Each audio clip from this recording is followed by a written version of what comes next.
চৰকাৰক দাবী জনাই আহিছোঁ আৰু স্মাৰক পত্ৰও দি আহিছোঁ, কিন্তু কোনো ধৰণৰ আজিলৈকে ব্যৱস্থা লোৱা নাই।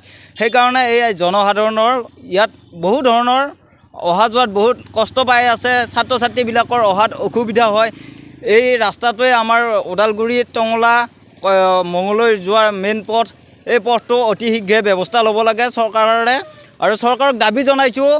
কোনো ধৰণৰ আমাৰ BTCৰ এই উন্নয়নৰ নমুনা একো নাই, কিন্তু অসম চৰকাৰ বা আমাৰ BTC চৰকাৰখনে যিমান ধৰণৰ তেওঁলোকে আঁচনি বা যেনেকুৱা ধৰণে তেওঁলোকে কাম কৰিম বুলি কয় প্ৰতিশ্ৰুতি দিয়ে, সেই ফলস্বৰূপ আজিলৈকে একো কলাগাঁওবাসীৰ ৰাইজে দেখা পোৱা নাই।